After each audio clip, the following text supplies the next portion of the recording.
Support for KPFT and the Prison Show is provided by the Cohen Parole Law Firm. For almost 40 years, Gary Cohen has helped represent incarcerated individuals throughout Texas obtain parole and fight parole revocations. We protect those who have fallen short of perfection from the wrath of those who believe they have attained it. For more information about Gary Cohen and his associates, Alan Bennett and Gene Anthus, you can find it at the website, parolelaw.com. You may also contact them at 512-476-6201. Listeners should be aware that the following program contains language and audio images which may be found disturbing and may not be suitable for your snotty-nosed little brat who probably cusses like a sailor behind your back anyway. Parental discretion is advised.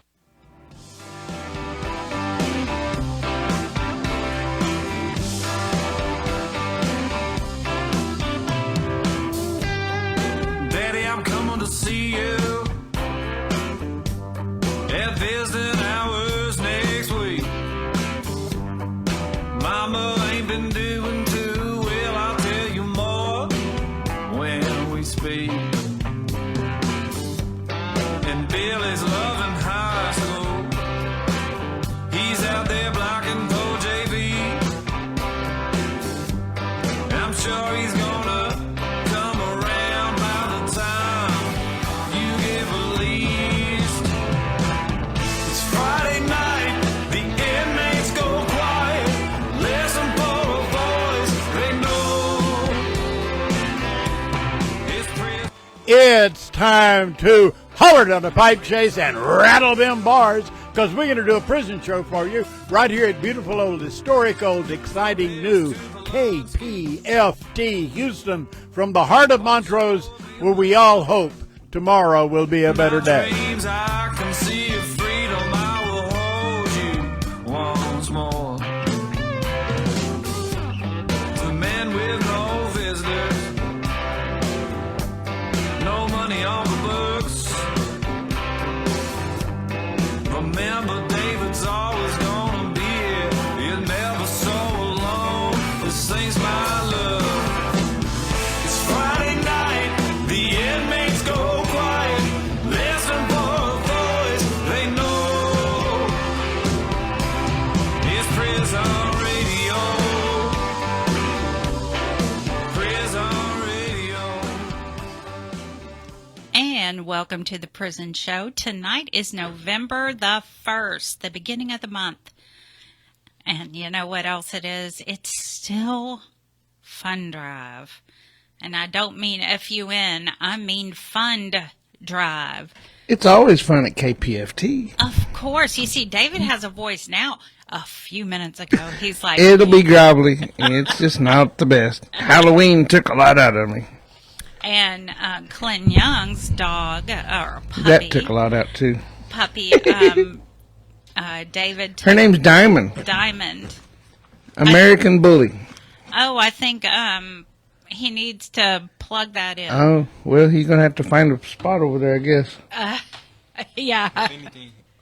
I have. Yeah, don't... you can try it, I don't know. But don't mess up the sound.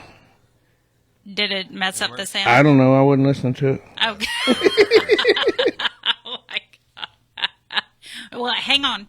You can leave it in there. All right, good. All right. Yeah, just wait for David to get his... Then you could take my seat whenever it's your turn. Get his bearings. Anyway, we are still in Fund Drive. So 713-526-5738. Option number 1. It's playing good. So did he put it in there? He did. Yep. Okay, well, good. We found a new secret. Yeah. Paul's So- pretty smart, isn't he? He is. He's pretty smart. He got a Cadogan.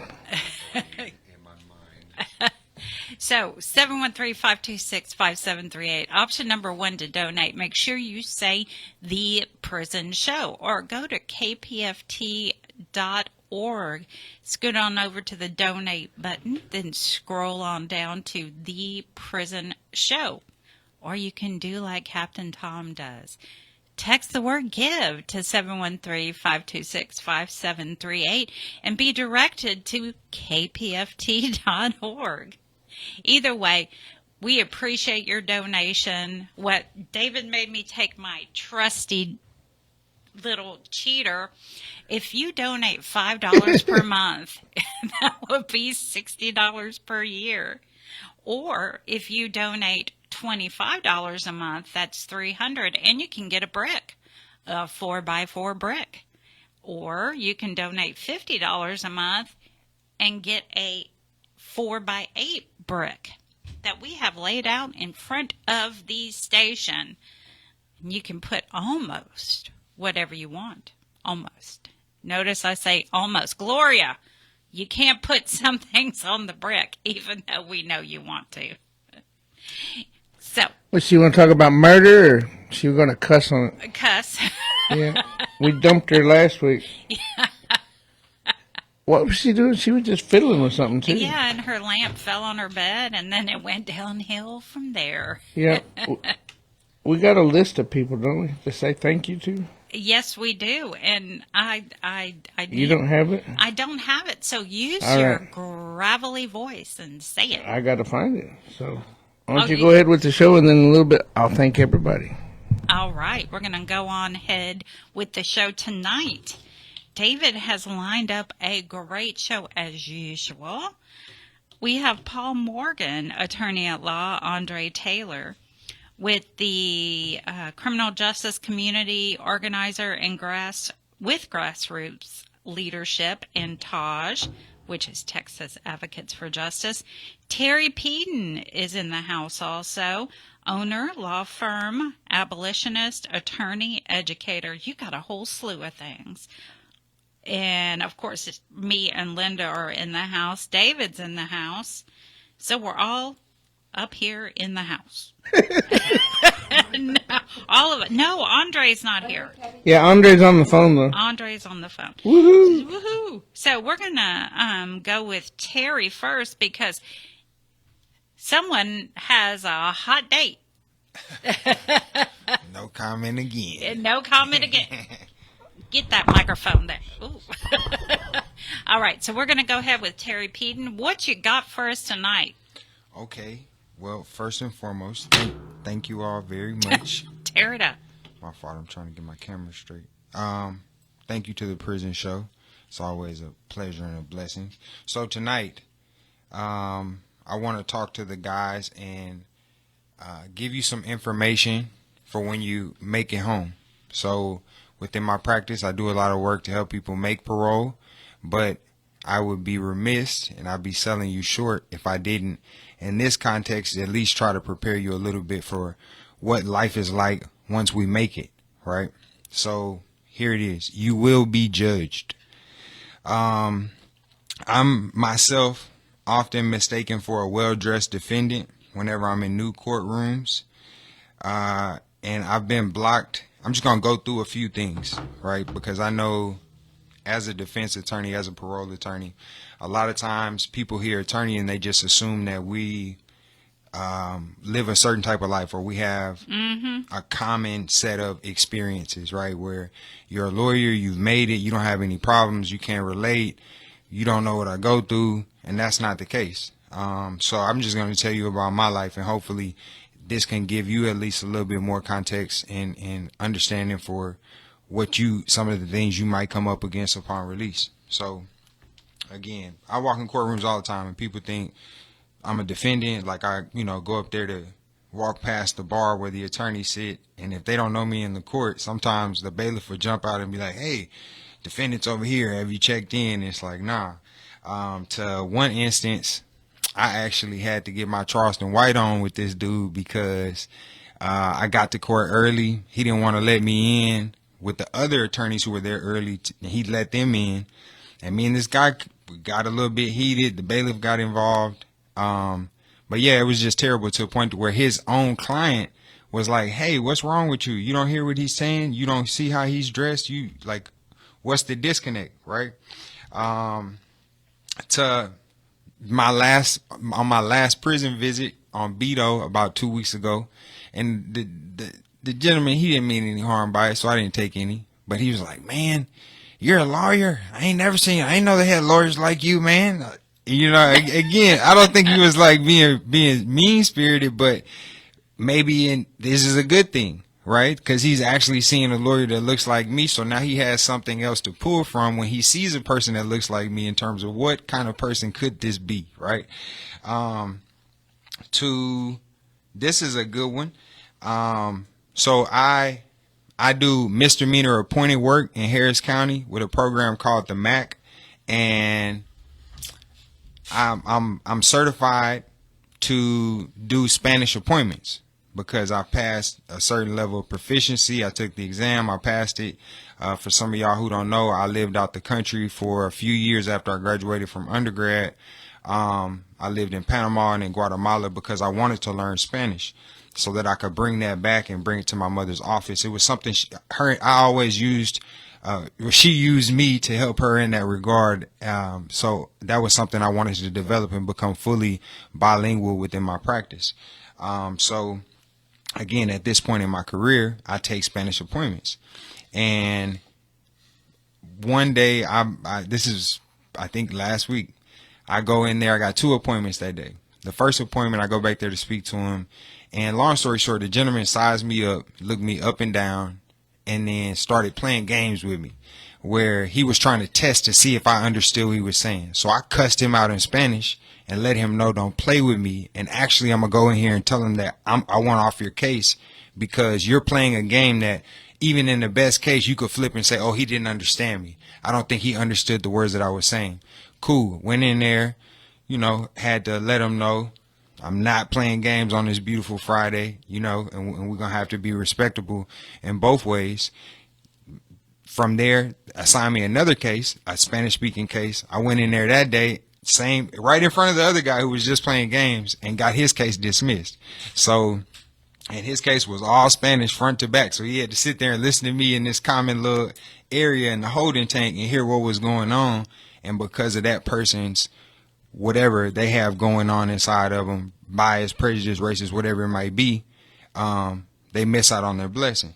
So some of y'all might also know that I'm licensed in the state of Alabama. So from early in my career, driving to Alabama, Montgomery, Alabama, it's a 9-hour drive for parole hearings, and then turn around and getting right back on the road. Man, I got pulled over so many times on I-10, coming through late hours of the night, early hours in the morning, midday, all black Impala, Texas tags. I just took a suit off, so I got on like a wife beater, you know what I mean? To the point they knew it was me. They pulled me over, Mobile, Alabama, I-10, where it hit 65. It was like, okay, it's the guy from Texas. Where's his weed? Throw it out. Let him go. You know what I mean? And we rock like that. Just so many experiences. How much time I got? Oh, I got 5 minutes? No, y'all gonna get all this. Okay. Yeah, I thought I was running out of time. Nope, I'm in good time. Okay. So one of the cases that comes to mind, again, I'm talking to you because you will be judged, right? I don't want there to be no ifs, ands, buts about it. And if you aren't judged on the basis of anything else, you might be judged on the basis that you're a convicted felon, right? I want your enduring success. I don't want repeat parole clients. And you get out, I help you get out. I don't want nothing but a personal injury case. That's it. But anywho, so I'm in Alabama, Andalusia. I'm like a super baby lawyer. I'm down there visiting my client. I'm in over my head. The water's deep. And I'm in the jail. They bring him out. And the client, he's dressing all orange. And I'm in there. I got on a white tee. I'm not going to court, so I'm just dressed regular because I'm here to handle some business and keep it moving. So the guard brings him in. And she looked at me and him. And she said, wow, I can't tell who's the lawyer. Now here he is dressed in all orange, right? And for her to say something like that, I mean, it's wild, to be in this day and age to hear certain things. But in any event, let me see, do I got any more? Oh, this is a good one. Again, this is my Texas practice. This is probably 2022, one of my very first Texas clients. And I go visit him at the Walls Unit in person. And y'all know the Walls Unit, when you get in there, it's like a movie. It looks like Shawshank Redemption or, like old Western, like super dramatic. So I'm a little bit shook anyway. I'm a baby lawyer and I'm walking into this environment like it's crazy. So the guy comes out, mind you, before all of this, he was tripping on his girlfriend for hiring me because of the way that I look. And mind you, he's another black man, could be my cousin and I could be his cousin. And he's tripping on her for hiring me because I don't look like the type of lawyer that can help him make parole and get out of prison. So in any event, she ends up going with the better judgment, and she hires me. So now when I go visit him for the first time, he's not enthusiastic at all about me being hired to represent him and make parole. So I sit down, I hand him a stack of papers that I need him to take, and so he take the paper and he turn it like this and like that. He said, "Oh man, your paper too thin." He's like, "Man, you's a real lawyer, man. You would have thick paper, man. You would have real paper, man. I had some of the baddest lawyers in Texas, man. They had real thick quality paper. Look at this paper, man. Like, you need to get thicker paper." I think my mom actually helped this dude get out of prison, and he done messed up and came back to prison. Now you looking at me crazy, like, or he had heard of my mom. I don't think she got him out. If that was the case, he probably wouldn't be talking like that, but he heard about her, but he didn't want to hire me. So anyway, again, you will be judged.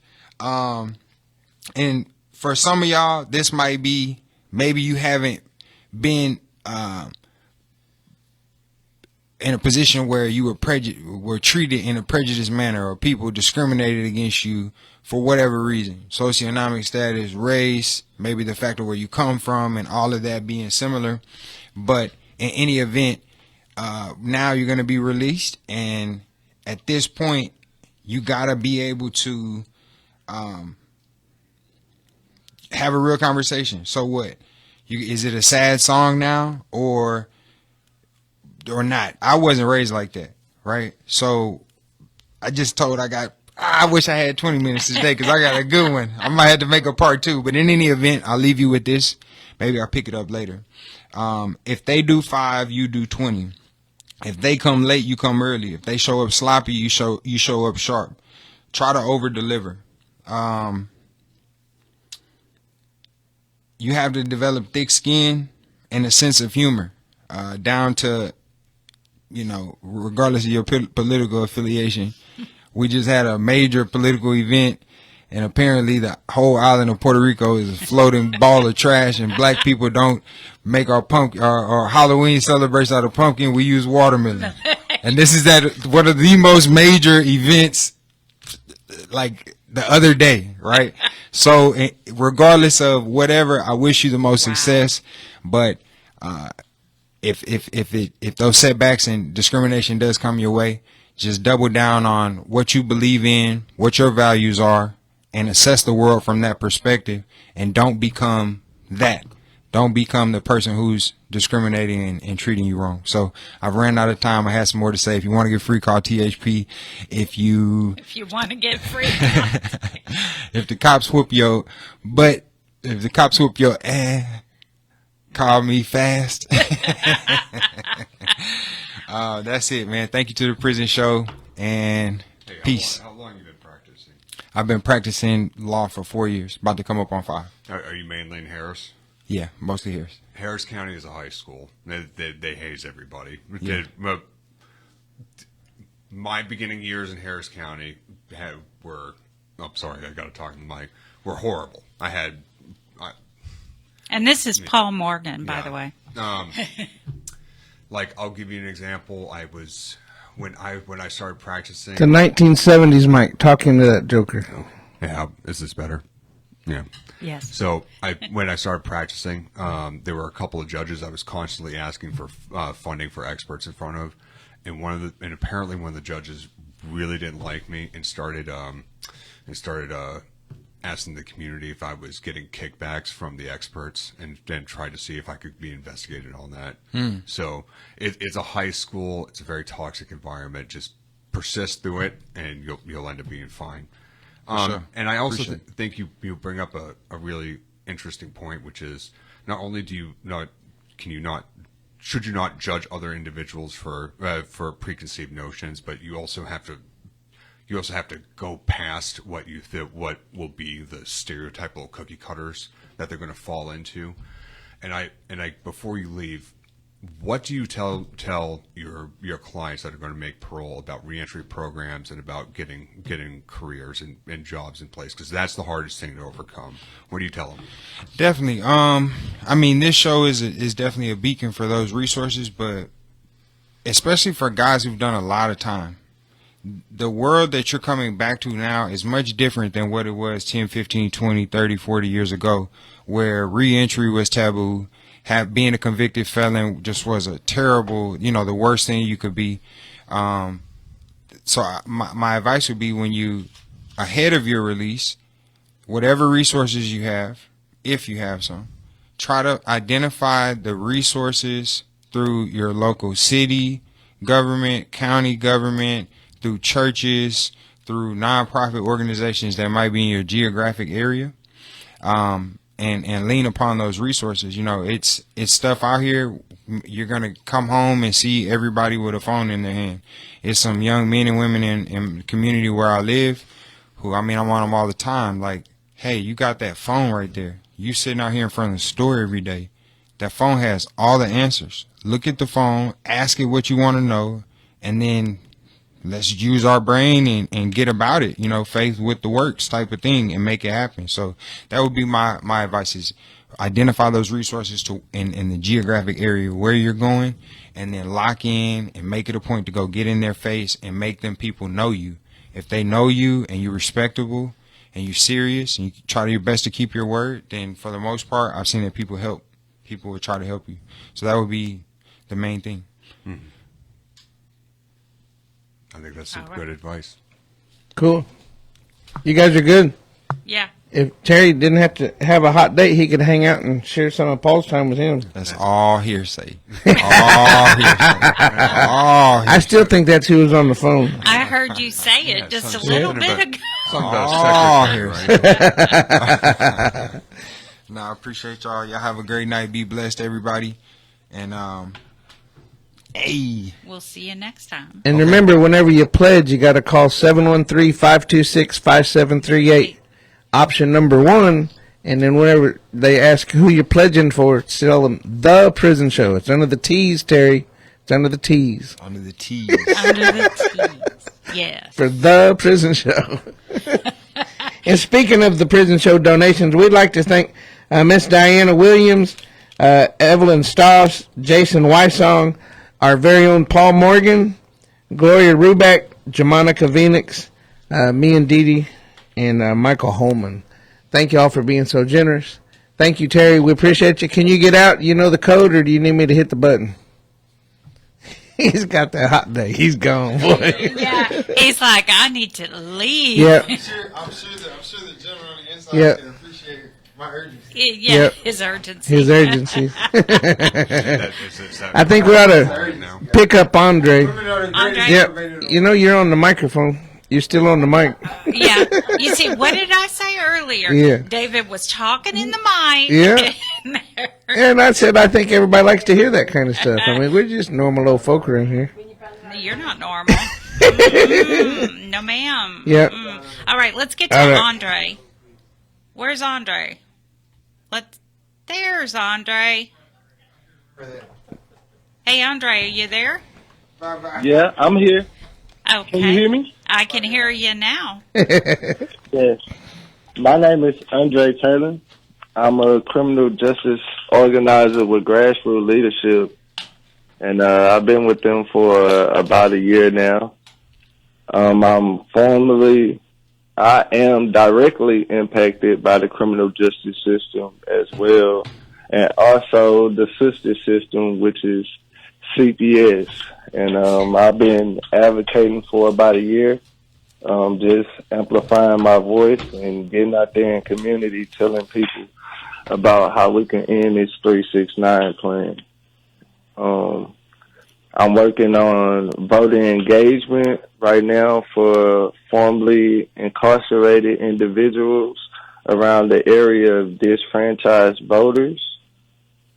I'm also planning for Advocacy Day and just telling people about some of the bills we are supporting in the upcoming session with the Texas Rights Civil Project and the Texas Center for Justice and Equality by the name of Finish the Five, to shut down the 5 remaining youth prisons in Texas. Also, to end the Operation Lone Star and SB4 That's around racist policing on immigrants and people of color. And the third one would be by the name of, with the coalition to abolish slavery in Texas. It's by the name of CAS with David Johnson. Is to abolish slavery bill with the expectation to ensure solitude in slavery if convicted of a crime, to end free prison labor with the expectation of the 13th Amendment. And that's all I have at the moment. Do I still have some time? You sure do. To 11? Okay, well, I want to tell you all, I want to thank you all for having me, but I want to elaborate what the 369 plan is. Statistics state that young men and young women from the black and brown community, because of the tragic lifestyles that we live and the things that we go through on a day-to-day basis, we'll have, by the age of 35, we'll have 3 baby moms or 3 baby dads, be 6 feet under or headed in that direction, be incarcerated 9 years in prison to possibly life, but you don't see too many young people that want to break the detriments of their environment. And that's why it's important that, you know, we get people to join this base and join this fight with us, because it's very important. We have some upcoming events where people can come join us. We have a general body meeting that's open to the public every first Monday of the month. However, the November meeting will be on the 11th. The address will be 4407 New Orleans Street, Houston, Texas, 77020. Time will be 7 o'clock to 8:30. What's the date of that meeting again? I'm sorry. Yes, ma'am. It's November the 11th. Okay. And if you all wanted to know what Advocacy Day is, it's a day where we take our members to the Capitol in Austin, give them training on our policy platform, give them the opportunity to meet with elected officials and their staff, to give them direct testimonies on things that are harmful, that policies that are put out in the public directly to them. We rally on the South Steps and get people excited about this legislative process.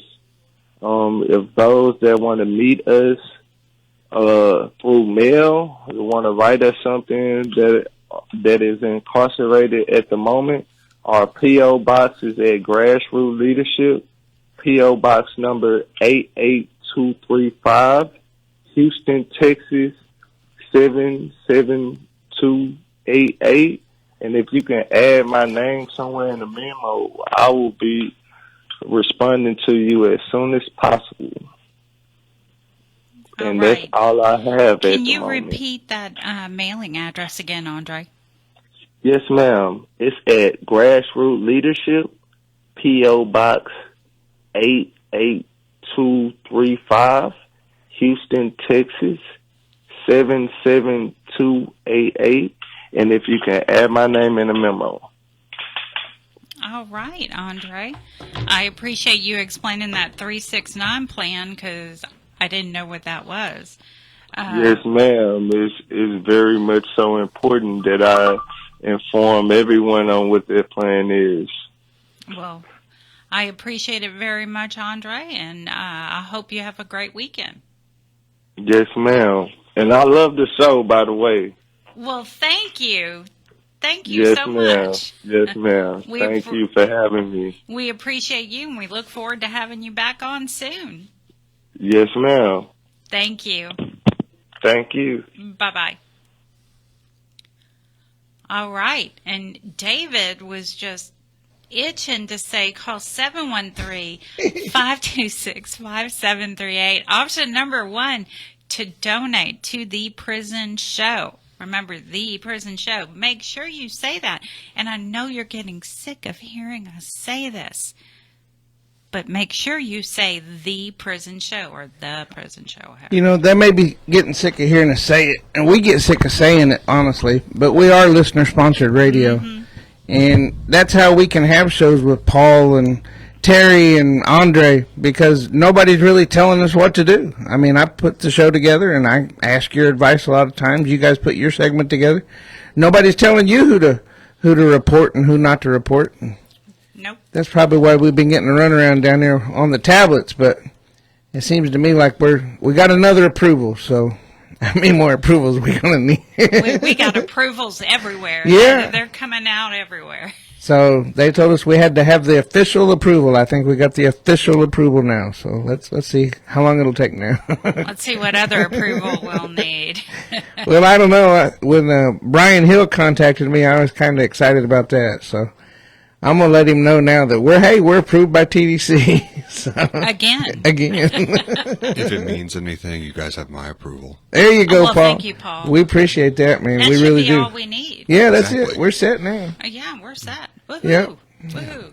And as you all heard, Paul Morgan is in the house. He's in the house. What's up? And he is ready. What you got for us tonight? All right, so before we got on the show, I heard that you went to the Roberson's hearings. I wanted to talk about that and get straight into that, how that ended up going. Well, Robert has a very passionate attorney, Gretchen. She is amazing. And keep in mind, she she's not getting paid for this. Mm-hmm. So the amount of research she puts in, because she was working nonstop. So is she? I don't know much about her. Is she Innocence Project? Is she appointed? Tell me about her. She's appointed. She's appointed, and she's habeas counsel, right? Correct. Okay. All right. Yeah. So, so I heard that there was a big debate about whether Robert was going to be there via Zoom or in person. Did he make it in person? No, it's still debating. Oh. We don't.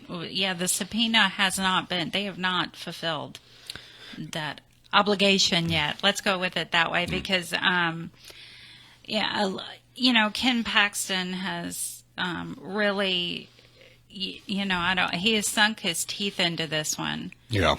And I think he's a little maybe butthurt that some of the the jurisprudence committee he feels undercut.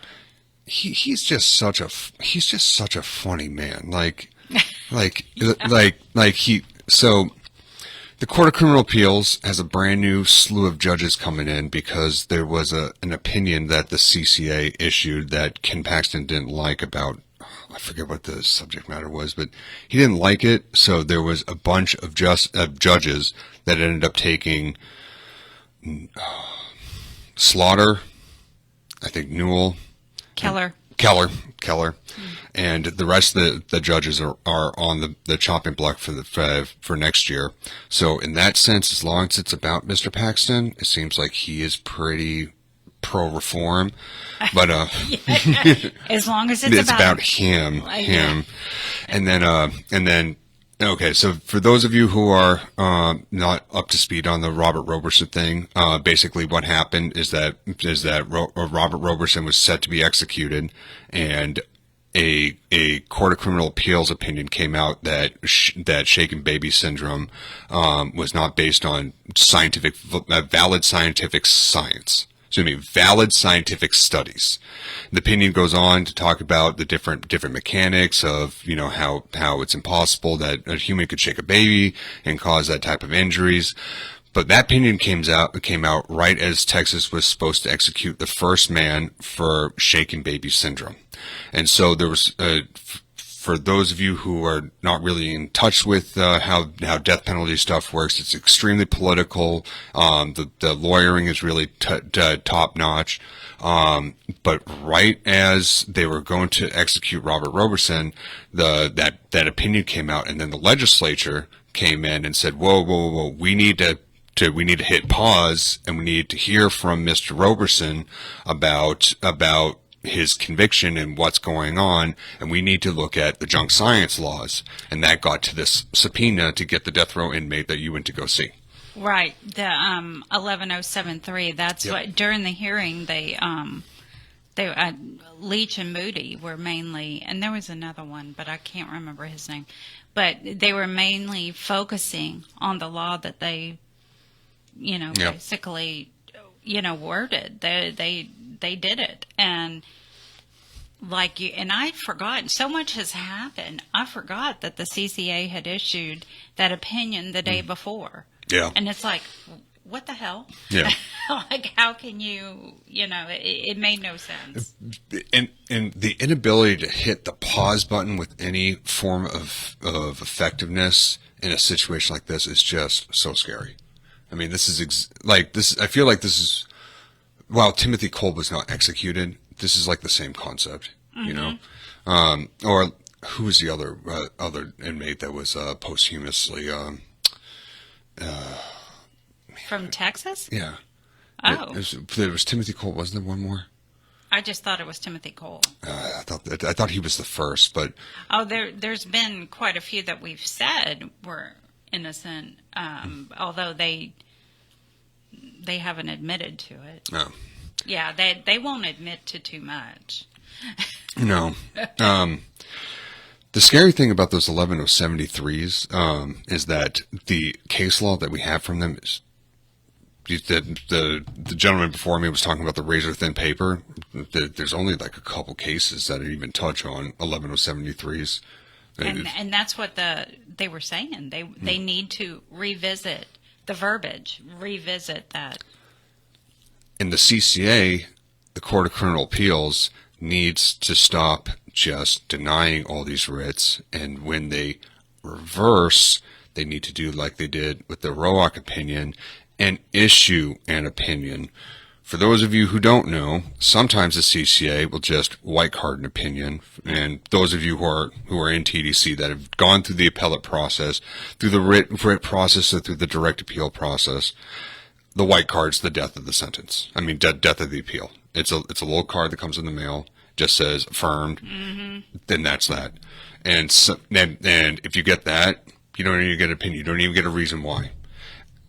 They'll also do that when they flip a case. If they reverse, sometimes they'll give an opinion, sometimes they won't. Oh man, I think it's Randy Schaefer. Oh man, who was it? Or maybe it was Ingrid. Someone just reversed a case on. No, it was Pat McCann just put the opinion on here. Someone just flipped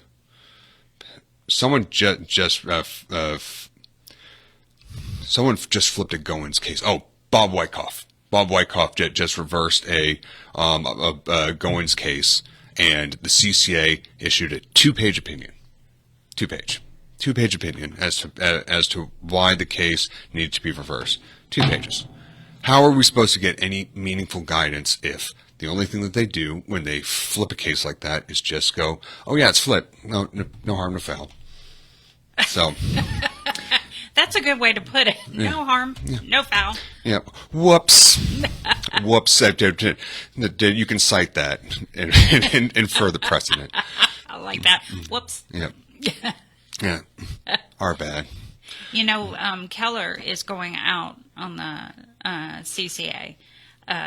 And for years, we've always called her Killer Keller. Oh, yeah. Because she issued the opinion when Michael Richard was executed.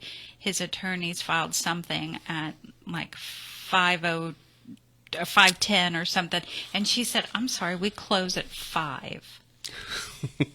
And they would, yes. And I think that was in 07, 08, or 09. Oh, before e-filing? Yeah, before, yeah. And yeah, that's what she said. So for years, we've been calling her Killer Keller. And then when we found out that she was not going to be in office, of course, then we found out, oh no, Kim Paxton handpicked these 3 coming in. Well, they're not coming in yet. They have to run against the Democrats. Which? Yeah, we're kind of assuming that they're going to get in, but we don't know. Yeah, I mean... We'll find out Tuesday. Yeah, we'll also find out We'll also find out who's going to run the Harris County DA's office Tuesday, too. It's between Dan Simons and Sean Tier. What do you think about that? Oh, man. So, I haven't heard too much about Simons. So Sean is the clearly more popular, and this might bite me in the butt, but I'm just going to say he's clearly the most qualified candidate. Over the years, I've become, I've warmed up to Dan over the years. We kind of have stuff between the two of us, but he's become a defense lawyer. I think he's put in the work. He sees what it's like to be on the... Who? Dan. Dan's a defense lawyer right now. Dan Simons? Yeah. Dan and Sean are both defense lawyers right now. Oh, Dan has Simons has a brother in TDC. Oh, I didn't know that. Oh, yeah, he does. Ignores him, too. Get out of here. What's he in TDC for? That I do not know. I do not know what he's in for. I usually don't. Yeah. So, okay. So, when I knew Dan as a prosecutor, the big thing was he would talk about how he was married to some famous like doctor. Okay, but no one ever saw her. Like, we had no idea who she was. We never saw any pictures of her on social media or anything. Apparently, she lives in Utah, and and this is true. She lives in Utah, and apparently they have like some multi-million-dollar estate in Utah. In Utah? In Utah. That's very random. Yeah. Okay. And he lives here? He's running to be the prosecutor here. He's running to be the elected DA here against Sean. So Sean to be here. the DA in Houston, will he have to live in Houston? So what I've heard, now granted this is from the opposing party, what I've heard from the opposing party, I've not heard this from the horse's mouth, is that Dan wants to prosecute here a little bit and then on the weekends go home to Utah. Wow. If someone would like to fact check that and put it on Facebook, whether that's true or false, if I'm There's wrong, no fact checking on this. That's right. That's right. This is the prison radio show. We just speak freely. There's no fact checking. Yeah. And you heard that from an attorney. Yeah. But no judgment. No judgment and no fact checking. Yes, exactly. And in the meantime, we got to pitch a little bit. And That's then how the CCA runs. Sorry to say it, Paul, but it's the end of your segment. It's time to pitch. Hey, this was a ton of fun. Let's do this more. Thank you for coming. Hey, there's an open door. That door works both ways, you know. What? I was telling Paul the door works both ways. It swings both ways. It does. You know what? It took me a minute. I mean, we're not that far from your place, man. Yeah. I always appreciate coming down here. Yeah. Thanks you guys for having me. I'll let you guys go and do your pitching. Do my pitching. Yeah, we're going to make it quick. Call 713-526-5738, option number 1. And in a couple of minutes, hit option number 2 to make your shout out. How about that, Danny? Don't forget your sticker. There you go. All right. That was good, He's going to David. stick it. Yeah, he's going to stick it. Stick the sticker. All right. So now it's time for the Death Row Angels. Do you have your mic on, Linda? I do. You do? All right. Yep. So I know first, good evening, everyone on Texas Death Row and everyone else listening. Shout out to our friends over in the federal prison system. Hey. So we spoke a little bit about it, but the roller coaster ride of Robert Roberson continues. Just had to say that. The general counsel for the CCA filed a notice that the CCA sees the communication between Leach and his friend, his friend being a judge on the CCA, is a clear violation of Texas Disciplinary Rule of Professional Conduct 3.05 and takes appropriate action as required by that code. So the CCA does not approve of Leach sending his friend on the CCA a text message regarding Robert. Also, Paxton, y'all know Paxton, right? Burner phone, Texas Attorney General guy. Well, he has requested Leach resign his position on the House. Leach wants to save a life. Paxton was using his burner phone for a few things. Yeah. Few things, right? Yeah. Right now, according to TDCJ, we have 3 scheduled executions in Texas. And of course, we have more coming, we know. Get your phones out because now is the time to call the governor's office at 512-463-2000 or 512-463-1782. Tell them you oppose the death penalty and all executions. Start calling those DAs also. So if you oppose the death penalty and you haven't been doing your part, start. And a big shout out to Leroy at the PAC unit, who reminded me again, no voice is too small. Like I said, currently we have 3 official executions scheduled. Stephen Nelson is scheduled for February 5th, and he is out of Tarrant County. Richard Tabler is scheduled for February 13th, and he is out of Bell County. David Wood is scheduled for March the 13th, and he is out of El Paso County. Now, as my friend Mayo says, here is the news you can use. And just to remind everyone, if you want a copy of the information, please let Linda or I know. We will be more than happy to send it to you. Areli Escobar, you were scheduled for conference several times at the Supreme Court, but a new date has still not been listed. I keep checking, though. We'll let you know. Hector Acosta, you were docketed at the Supreme Court coming out of the CCA on October the 7th. You filed your petition on October 3rd, and the response from the state is due by November the 6th. Micah Brown, you were denied by the 5th Circuit on October the 18th. Then on October the 30th, you filed an unopposed motion to extend time to file a rehearing until November 8th. Dexter Johnson, on October the 22nd, you were scheduled for oral arguments at the 5th Circuit on November 6th in New Orleans at 1 p.m. Then on October 29th, the state filed a supplemental document, a FRAP 28J. Elijah Joubert, you were docketed at the 5th Circuit on October the 23rd.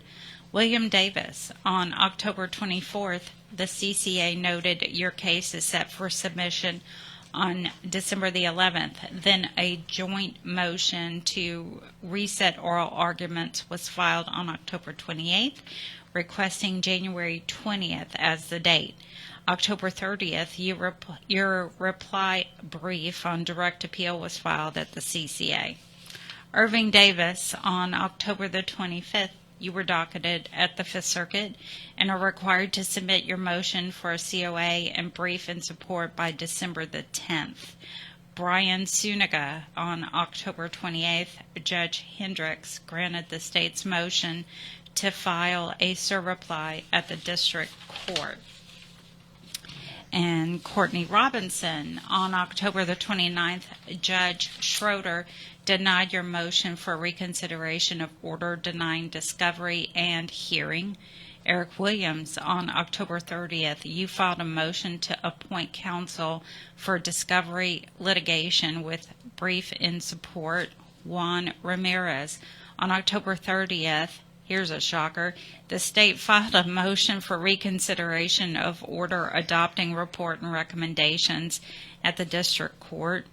Carlos Ayestas, on October 30th, you filed a second motion to compel discovery at the district court.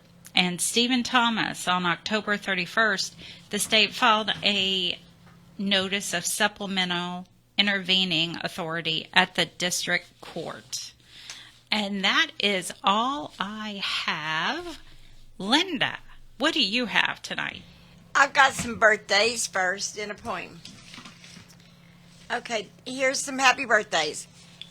Happy birthday, Lucky Ward. Today is your birthday, so I'm wishing you a happy birthday. And Travis Green also, your birthday is today.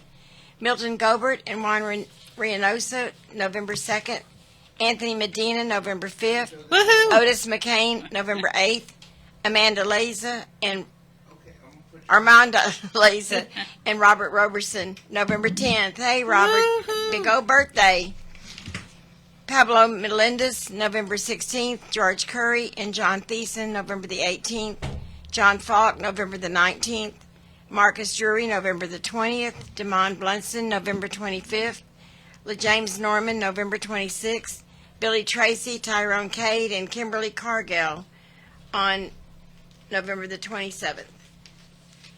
Okay, guys, y'all have a happy birthday. It's a full month of birthdays. So now I have a poem from Jeff McClendon from the Win Unit, Fistful of Tears.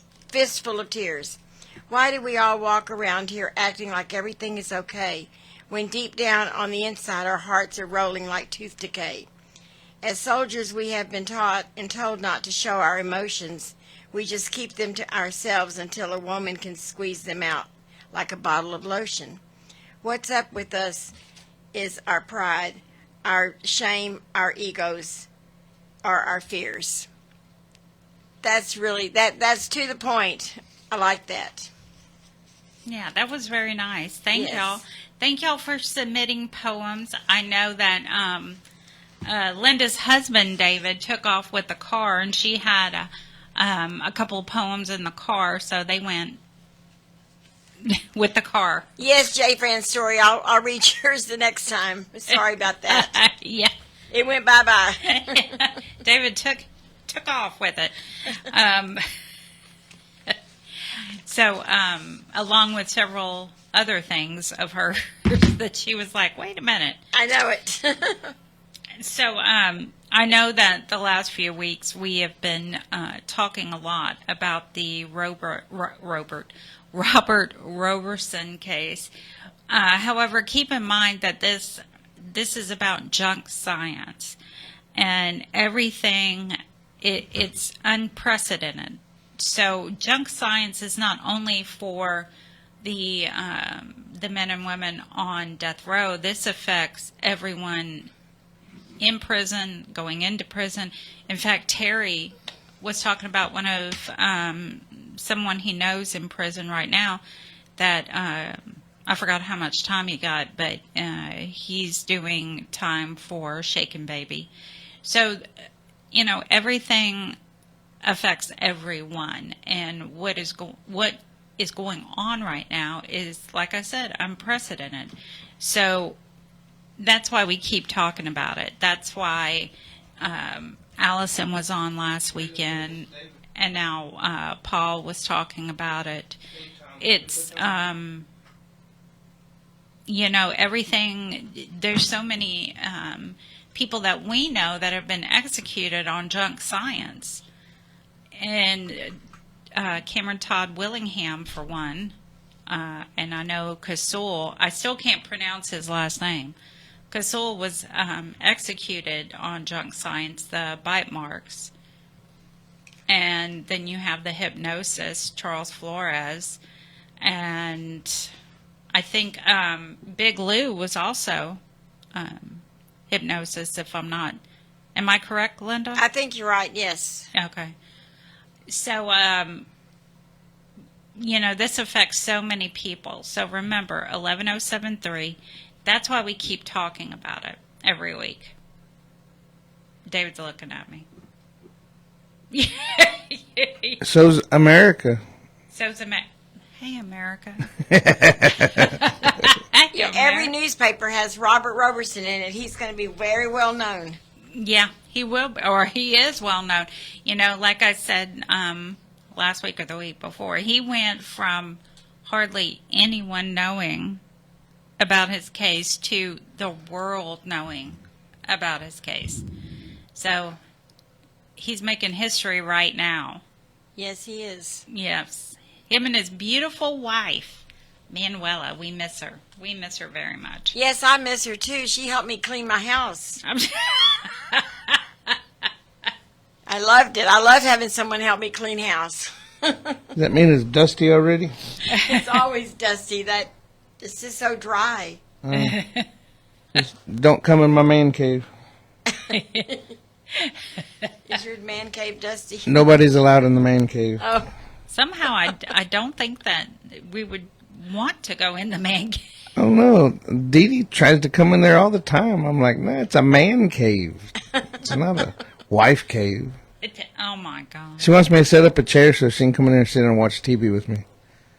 You No, must spend a lot of time. I'll go in the living room. Well, now the TV's broke, so Yeah. You see in the where you living get- room. You In see the, the diamond, huh? the Diamond was running loop-de-loops in the living room, and there goes the TV. Now, in case y'all joined us late, Clinton Young had two babies, two little puppies, puppy dogs, and They're not so little. oh yeah, apparently the bully is She looks little. You think she's a little puppy. It's like, oh, look at the cute little baby. Boy, she's something else. It's wild. she's all muscle. She weighs over 60 pounds. She's about as big as a butterball turkey. But she and David was describing how when you point the gun at her Oh, yeah. and go with your fingers, Bang, bang, shoot. and she rolls over on her back like she Plays dead. plays dead. And then when she wants a treat, she does it again. Yeah, she'll come in there. She's begging for it. Put little paws up in the air. So Clinton must have trained her well.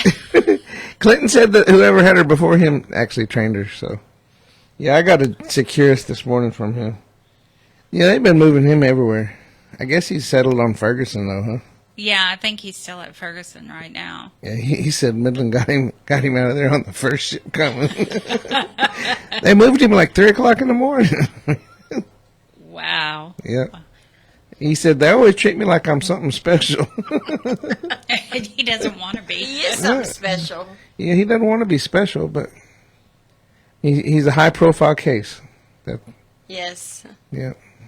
Well, I'm glad. It's always nice to land somewhere, from what I've been told, and Yeah. stay.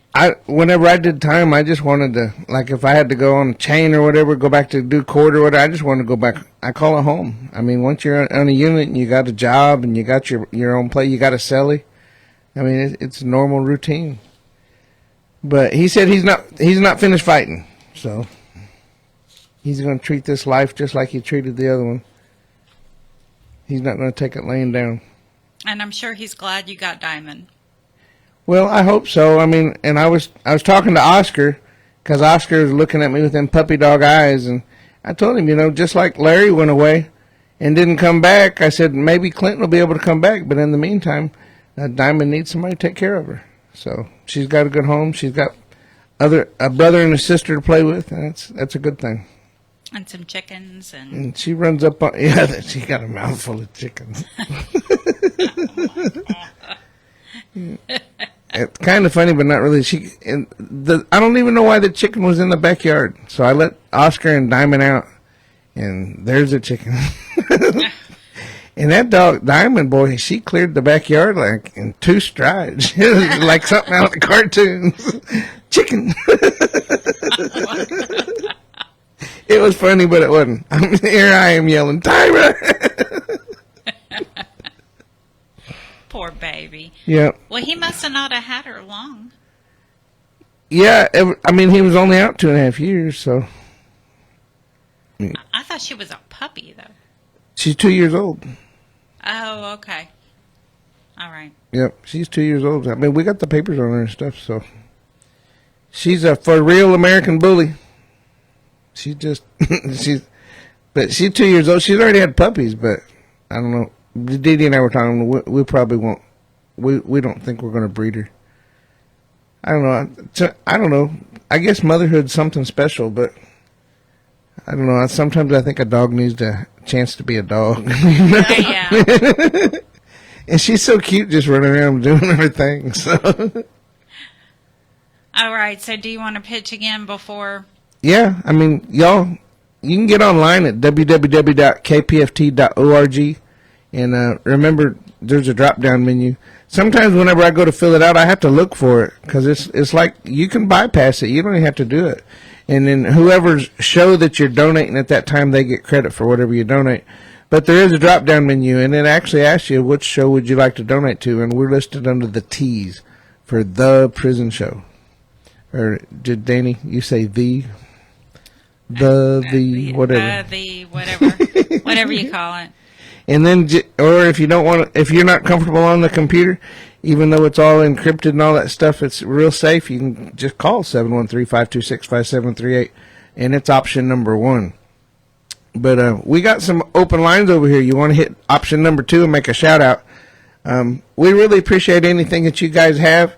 I know I say this all the time, but to one dude, $5 is a lot of money. To another dude, $20 is a lot of money. To somebody else, $500 ain't nothing.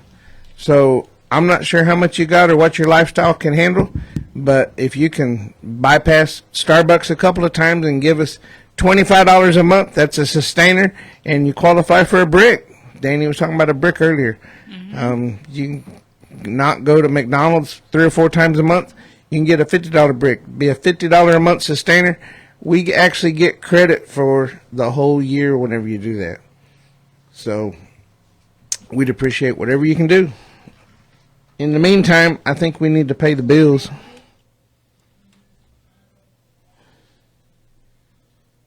Of course. You're listening to KPFT Houston. Support for KPFT and the Prison Show is provided by the Cohen Parole Law Team. For almost 40 years, Gary Cohen has helped to represent incarcerated individuals throughout Texas, obtain parole, and fight parole revocations. We protect those who have fallen short of perfection from the wrath of those who believe they have attained it. More information about Gary Cohen and his associates, Alan Bennett and Gene Anthus, can be found on their website at parolelaw.com.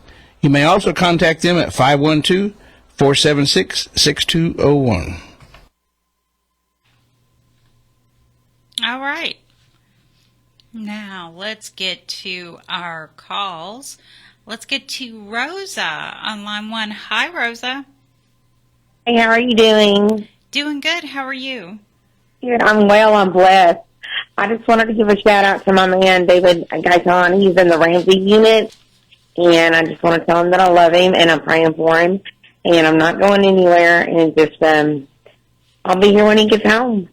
And a shout out to all the people, all the inmates, especially in TDC, and then I continue to pray for them on a daily. And I just really love what y'all do with the show. And God bless y'all. Well, that's what I got. Thank you, Rosa. Thank you very much. Yes, ma'am. Y'all have a great weekend. You too. Bye-bye. All right. Now it's Captain Tom. Hey, Captain Tom. Hello, Daddy. How are you? Doing good. How are you? All right. I'm doing good. David, did you get my pledge? Thank you, Tom. Actually, it wasn't on the spreadsheet yet, so you just did it yesterday, right? Yes, I did. Yep. I told them to do it, yesterday to put it on the spreadsheet, and then she asked me if... And she sent out the spreadsheet yesterday, though, so I think it was just she sent the spreadsheet too soon, and I didn't get the... Oh. So you asked me if I saw it. I'm sure KPFT has it, but I haven't seen it. Okay, well, you'll probably see it. Yes, sir, and we thank you so much. And I had given my $100, and I don't know, 3 or 4 people hit me up on that $100 pledge. That's a pretty good pledge, isn't it? Yeah, I'm not your pledge. You match mine. Yeah, well, that way you get $200 for your $100 that you spend. So we really appreciate you, Tom. We really do. I appreciate y'all too. Let me go ahead and get the shout-outs out of the way first, and then I'll pitch. Okay, I got Arkansas, I got Leroy, got Adrian Cortez, Davey Anderson, John M. Armstrong, Pete Stein, Clarence Lee Bowman, Chris Ryan. I've got Daniel... let me see. Daniel Valdez. I got Jamie Lavino. I've got Stephen Hathaway, Paul Scales, Kerry Leggett. I've got Emmett Dudley, let's see, Paul Johnson. Okay, there it is. Eugene Salazar, Jose Brion. Let's see, Hugh Ridley. And then I got Cole White. And I got, see who else? How hard, my glasses are fogged up. Kind of hard to read the list. Okay. I've got, Chad Brubaker, Thomas Harris, Samuel Harris. I got Robert Harris. Let's see. Bobby Joe Harper. That's about it for this week. You can still donate to KPFT 24 hours a day, 7 days a week by going to kpft.org or call 713-526-5738 or text the word GIVE to 713-526-5738. And as David said, go down to the T's and look for the prison show. How's that, David? You did good, Tom. We like the Yep. part about texting the word give. We quote you all the time. All right, y'all have a good weekend. Take care of yourself. And I'll see you guys next week right here on the prison show. Thank you, Captain Tom.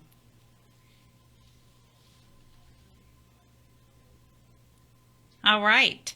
So, do you want to play Ave Maria?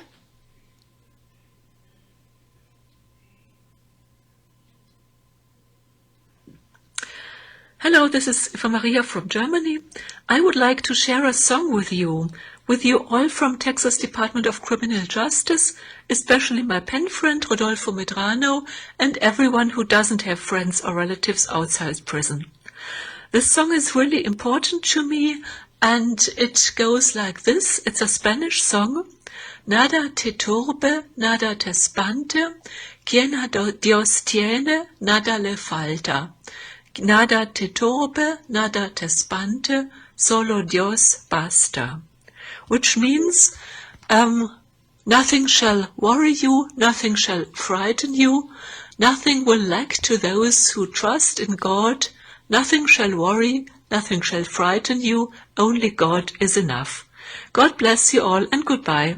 Nada te turbe, nada te espante, quien a Dios tiene, nada le falta, nada te turbe, nada te espanta, solo Dios basta. Nada te turbe, nada te espanta, quien a Dios tiene, nada le falta, nada te turbe, nada te espanta, solo Dios basta.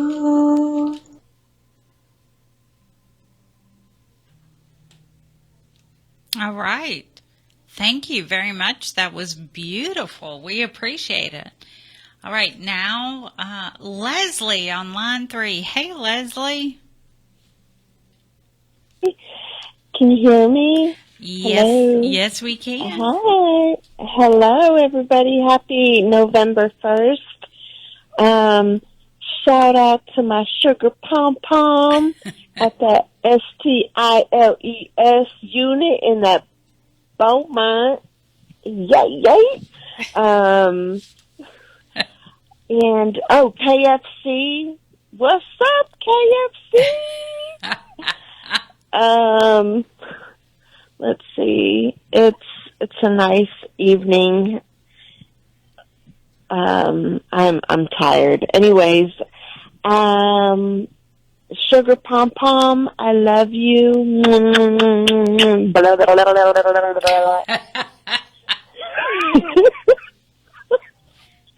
And thank you for the prison show. If it wasn't for the prison show, I wouldn't have my Danny. Well, thank you. Yeah, I will see you on Sunday. Absolutely. And tonight, Linda and I were having dinner, and I looked up, and this man was outside looking in the window, and he did that.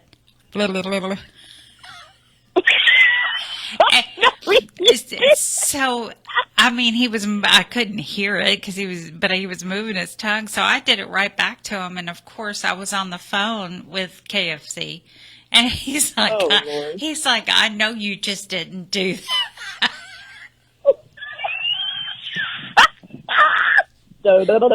Yeah, Danny has witnessed me in Sugar Pom Poms. Yeah. Yeah, at visitation, it was very humorous. Yeah. Anyways, thank you for the prison show. Hello, everybody in TDCJ. Not the COs, though. But I don't like the COs. I shouldn't say that, but I'm just saying. I don't know. Down. Part-time Jones is nice. I like her. Oh, yeah, Part-Time Jones and Steps. Yes. Officers, yes. And the lady, that sergeant we talked to. Yeah, but, yeah. Anyways, we will see you on Sunday, so be prepared. And I'm not going to wear no smock either.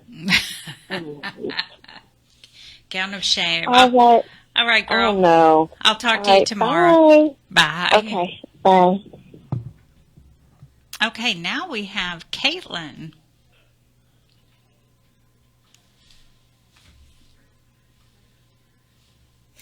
This is a shout out for Bethel Garza and Plonsky. Hey boo, how are you? I hope that you're in good health, spirits, staying safe, and that there is a smile on your handsome face. As you can hear, I don't know, you probably can hear Daytona, yeah, and she is beginning to become her usual diva self. So hold on for a second, I just need to get her some water, yeah. Evidently, she doesn't want to jump down from the couch, so I have to bring the water up to her. Yeah, today was good. The weather is okay here. I'm off work now too, also for a few days, and I am going up to see the bud tomorrow, and I will bring him carrots from you. Everything else is going well. Yeah, I'm enjoying the few days off because, yeah, work was crazy the last few days. I was just like in. But yeah, now the time is to chill. So other than that, yeah, everything is good, and know that you are my heart, thoughts, and prayers, and that I am sending you a big, big hug. So good night, sweet dreams, and stay safe. And to everybody at the prison show, a big, big thank you for making this happen. Wow, I know I've mentioned this, but I love listening to her. She puts a smile on my face. Love it. Love it. All right, now we have Kiana. Hi, Kiana. Hey, Dani. How are you? I'm doing good. How are you? I'm doing amazing. So I want to give a shout out to my fiance, Jeremiah Rodriguez, at the Federal Bureau of Prison. Dani, I went to go see him this Thursday, and the way they have this prison, you will be surprised the stuff you had to go through just to get to see them. What do you have to go through? I got to hear this. Like once you get in, like they make you sign this form, and then it's like it reminds me of like you going into like an airport, and like they make you take off everything, and like they make you go through a metal detector to make sure you don't have nothing on you, Dani. When I tell you it was crazy, they make you take off your shoes and everything. Yeah, that's how it is at TDC, but we don't have to sign a form. They make us sign because we're visitors, so they make us sign a form saying who we visiting, and like you have to verify that you're Muslim and everything. Because I'm Muslim, me and my husband, so it's like they make you do everything. And like when you do walk to the back is like you got to walk a little bit distance before you get to them. And once you get to them, like the way they have seating arrangements, you'll be surprised. Cause I know some prisons have it where you can see them through the glass or you can go outside and see them. But this one, you have to like, it's everybody in one, like, rows of seeing each other. Like, so you've seen everybody. Like, everybody, listen to everybody's conversation. That is the crazy part.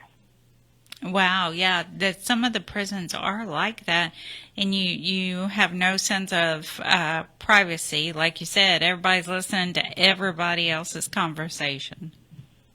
It is, but the only thing I liked was when we took pictures together. Like, we took about 4 or 5 pictures together, which it was amazing. So it was fun because, you know, I got to see him, but the only thing is time.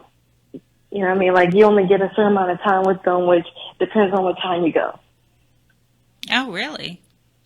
Yes. Like, if you go at, like, 9, they shut everything down at, like, at 2:54. So everybody got to leave around that time. There's no pass, none of that. Oh, wow. But you do get a little... Did you have to drive far to get there? Well, I had to drive an hour and, like, 54 minutes to get to him, but I didn't care. I wanted to see him, and I would make them keep driving to see him. Because I'm in Houston, he's in Beaumont, so we're an hour apart. But that's fine with me.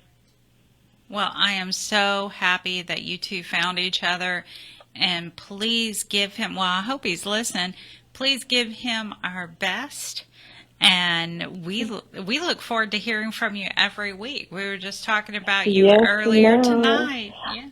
Of course, I'm going to come every Friday, and I'm going to represent my husband, because that's what I do, because if you can't, like, you got to represent who you love, Miss Dani, and I love him to death, so I'm going to come here and speak his truth because he's very phenomenal. Like, he has so many certificates and everything. He's graduating. He's in college right now, and I am so proud. Well, I am so happy for you, too. And absolutely, you got to stand up for who you love. Absolutely. I hear you, girl. Yes. Well, we look. And he can hear you right now, Miss Dani. He can hear you. Well, hey. Thank y'all so much. We love y'all. Well, thank you for calling in, and make sure you tell everyone to call the prison show. Everybody wants to hear. Yes, ma'am. I'm going to spread the word. Until next time, Dani and David, y'all have a good night. You too. Have a great weekend. Bye. Bye, David. Bye. All right. Now we have Mike.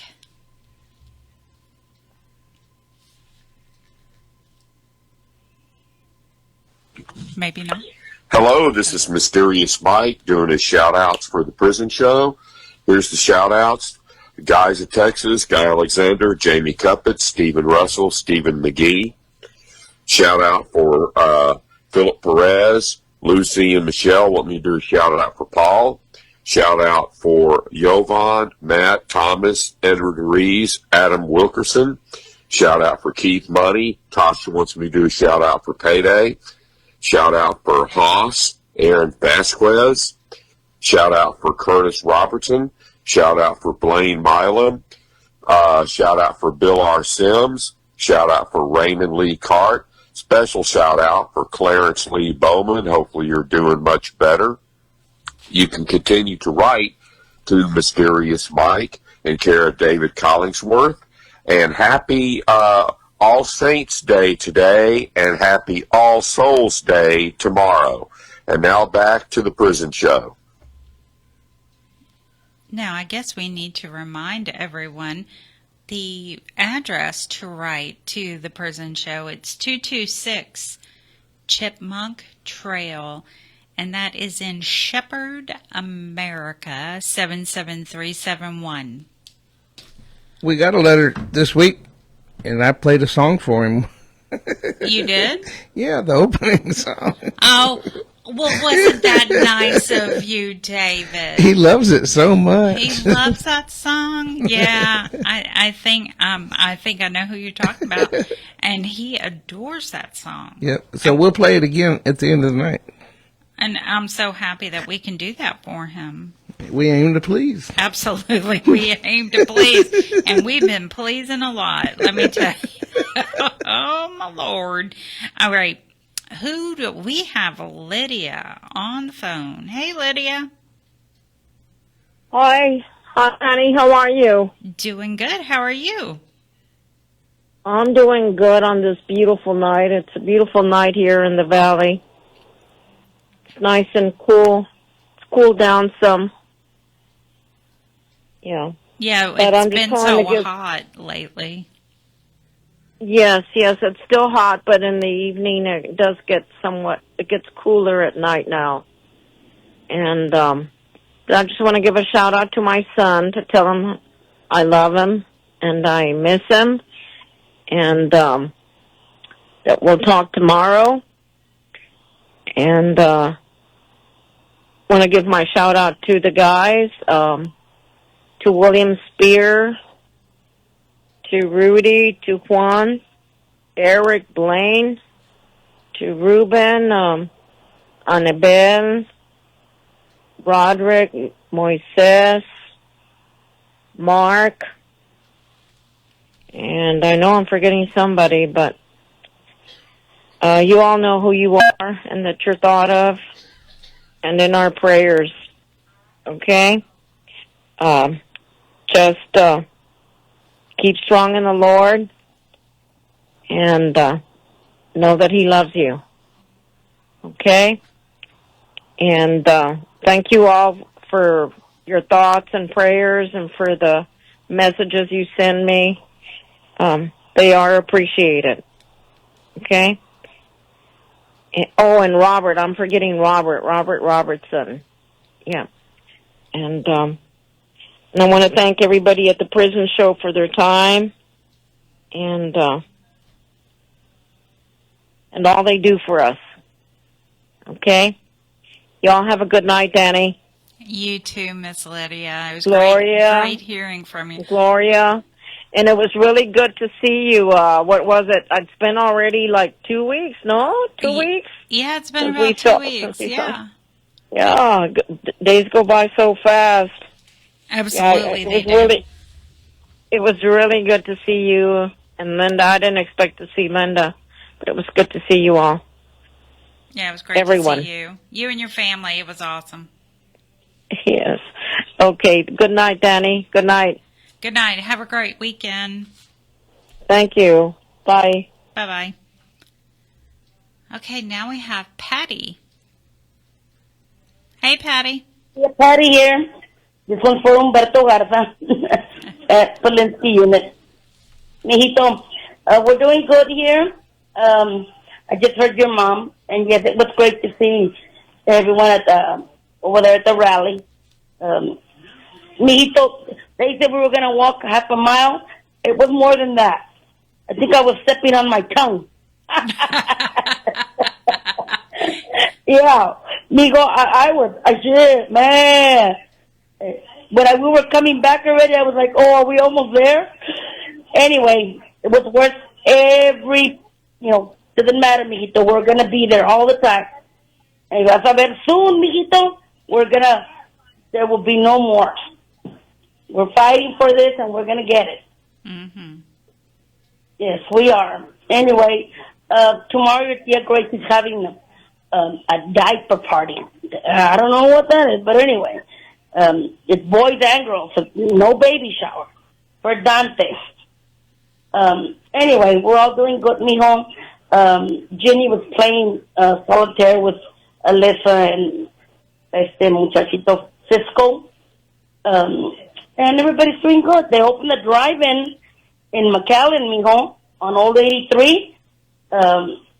So I think they were playing something King Kong versus something. And there's those Halloween movies that I will not watch. Anyway, the kids dressed up. Amanda's little girl, Aitana, was Ghostbusters, and One of them was a little ghost, and Udi was the Ghostbuster, like an exterminator or whatever. But it was cute. Gavin looked really cute. He was a pirate. También mi hijito, and su tía Jamie. Tina had a lot of kids. But they had a good time. Anyway, mijito, everybody's good. Anthony's been okay. Theo Jr.'s working a lot. And we're blessed, mijito. We love you and we miss you. And thank you to the Prison Show for letting us do this. Good night, you guys. Good night, Patty. Have a great weekend. Yes, ma'am. Thank you. Okay, I wanted to remind everyone that it is picture weekend. Remember to get those photos. I know at some units you have to request it. Some units, they have the paperwork right there where all you do is fill it out. But some units, you have to tug on their shirts. Hey, I want a photo. Or they're not going to do it. So just remember, November 2nd and 3rd is photos. And for next month in December, it's December 7th and 8th. So we got 2 more weekends where photos. November 2nd and 3rd and December 7th and 8th. Of course, it does say dates are subject to change depending on units. We've all been at those units. Linda, do you have some shout-outs?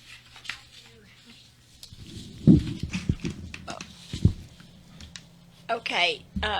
Joel White, Michael Moyers, Thomas Miller L., Paul DeVoe, William Owen Sr., Jaime Cole, Franklin Davis, Will Spear, Cedric Marks, Robert Satterfield, Robert Solis, Lucky Ward, Ronald Haskell, William Hudson, Juan Balderas, Blaine Milam, Paul Story, Walter Sorto, Robert Roberson, Britt Ripkowski, Charles Hill, Dwayne Buck, Tyrone Williams, Charles Ray Thurman, Sugar Pom Pom, Iron Thunder Horse, Curtis Robertson, Stephen Curry, Eugene Broxton, Marcus Drury, Troy Glover, Bill Sims, Paper Cup at Estelle, Midget Titan at Estelle, Ken Decker, Gregory Allen, Jedediah Reed, and Clinton Young. Hey, Clinton, I hope you're doing good. Yeah, man. Really sucks that we have to put him on the shout-out list. I know. I miss talking to him. He should be here in the studio. Yes, he should. Absolutely. Absolutely. How long ago was he here, David? Not too long ago. Maybe 3 or 4 weeks, huh? Yeah, it wasn't that long ago.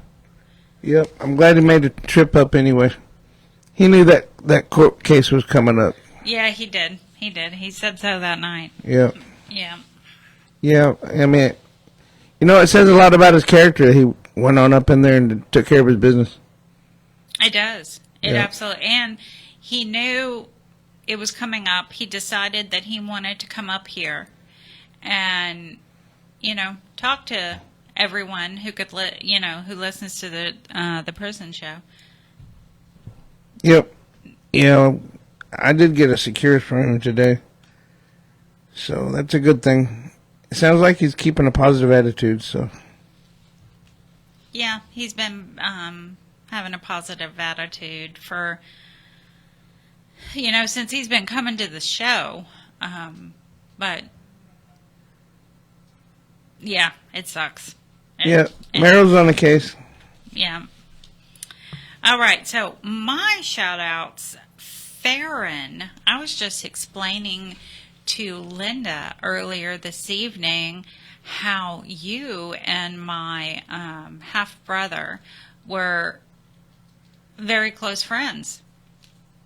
Yep, I told her the story. So, hey, Farron, to one of my very best friends. Robert Solis, hey, Brett, I am so sorry. I know, I missed your call again. I apologize. I was actually having physical therapy, so that's why I missed it. T, Big Head, Blaine. Hey, Blaine. Yeah, Philo. Hey, Philo. I got to give you grief. Daniel Ramirez. How are you doing? Hope you're doing better. Kenneth Decker, Michael Ferguson, Eugene, and of course Mayo, Rodrigo, Newt, or is it Toot Toot? I was told to say that again. I mean, I say it every week, but I was told to say it again. Brian Bolt, Leroy, Joel White, Jay at the Win Unit, Beto, Rexalicious, yes, Rexalicious, Mark Wayne, and CJ. And of course, I was told that I needed to give a big shout out to Cyrus the Virus, who is currently at the Estelle Unit. So, hey, Cyrus the Virus, appreciate you. And a few weeks ago, I mentioned on the show that House Bill, I think it was 607, did not pass last session. So, and that bill was about putting out a pen pal ad. Well, that bill did not pass. It did not. That is correct. However, the verbiage from that bill has been incorporated into TDCJ policy. So if you are a sex offender, you cannot put out a pen pal ad. They have made that into policy. So it didn't pass.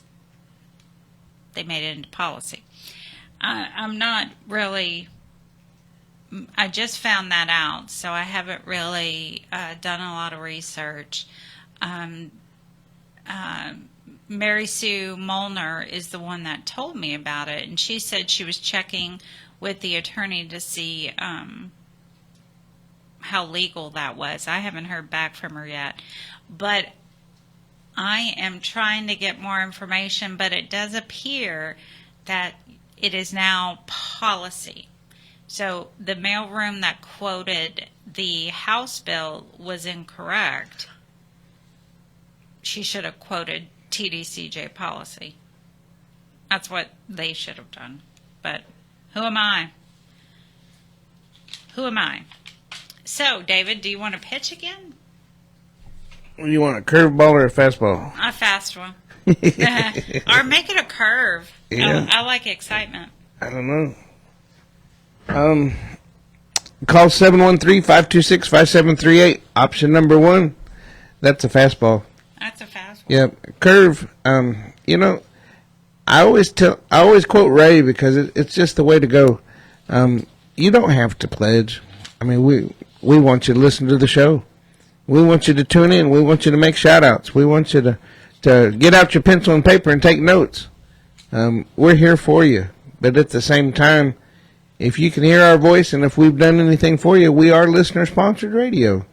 So Ray said that it's like subscribing to a magazine. So wouldn't you rather have a subscription and be able to read it at your leisure rather than have to stand at the drugstore counter? They still have drugstore counters? Yeah, I'm at it all the time. You're at it all the time, huh? Do you read the magazine while you're standing there? No, I look at my phone. You look at your phone. Yeah, that's what most people do nowadays. But the prison show is on your phone. The prison show is on a podcast. We're on YouTube. We're on Facebook Live. So anywhere you got your phone, everybody's addicted to their phone these days. You can tune into the prison show at your leisure. So all we're asking you to do is subscribe. So it doesn't matter if you got $5 or $10 or $20 or $100 or we had a caller that actually had $500, and we appreciate that. We really do. Mm-hmm. And I say it all the time. Somebody's $500 is your $5, and if you dig down deep and you pull up a $5 bill, we're going to say thank you just as wholeheartedly as we did to that $500 bill. So we sponsored the Halloween right event and that was very successful. We gave away so much candy. Really? And we ran out of candy. Dee Dee and I ran out of candy, and then the school had 500 pounds of candy, and they kept filling up these buckets and bringing this candy out, and we kept giving candy away, and we told the kids, get you 2 or 3 pieces, go ahead, you know. And some of them would say, oh no, I just want one, and others would just grab a big old handful. So, but they came. They were dressed as Batman and Captain America and I don't know, Beetlejuice. I've seen all kinds of different things. And some of them were cute. Some of them were quiet. Some of them were rowdy. I mean, I love kids. Did I have to know, were any of them dressed as politicians? Actually, we had a liberal. And he said, it's okay unless you get a bunch of us in a room. What? That's wrong. That's so wrong. Yeah. Now, actually, I didn't see Trump. I figured I'd have seen the Trump or something, you know. That's who I thought you. No, but you know they had so many different, like there. I brought my bike and they let me bring my bike in, and there were 2 or 3 people that had bikes, and there were some cars out there, and we just had a good time. And Dee Dee had her little cauldron out there, and at first Dee Dee wasn't really looking forward to going, but once she got there and seen all the kids, she had a ball. So, and we had Snickers, and you didn't even come. I didn't even come. I missed the Snickers. You missed the Snickers. We even spilled Snickers for you. I know. He took a photo of the Snickers and sent it to me. I was like, oh, man. Yeah. You thought we were thinking about somebody else. We did. Bless you, Linda. I did think. Say, did you see the story about the bats? I did. I did see the story about That's the bats. a lot of bats. They said that's second only to the bats up in Austin. Have you ever seen the bats in Austin? I have not. Yeah, we were, I don't know, a few years back I was working up there for Motorola Radio, and we were right there. There's a tower right there by that bridge, and whenever the sun goes down, right at sundown, just millions of bats just come flying out. But TDC actually built these things hoping that the bats would go over and live in those bat condominiums. I saw that, yeah. And they won't. They're staying in the warehouse. They're like, no. Yeah. And the roof is fixing to fall through, and I mean, it's just totally dilapidated. So, they're endangered. They can't really do too much. I mean, I guess they could build another roof on top of it, and they wanted to demolish the building and do something else with that space, but now they can't. So. And that was. It's at the Walls Unit, right there beside the Walls Unit. It's an old storage building, old warehouse. What do you mean it's right there by it? It's like pretty much right there by it, right?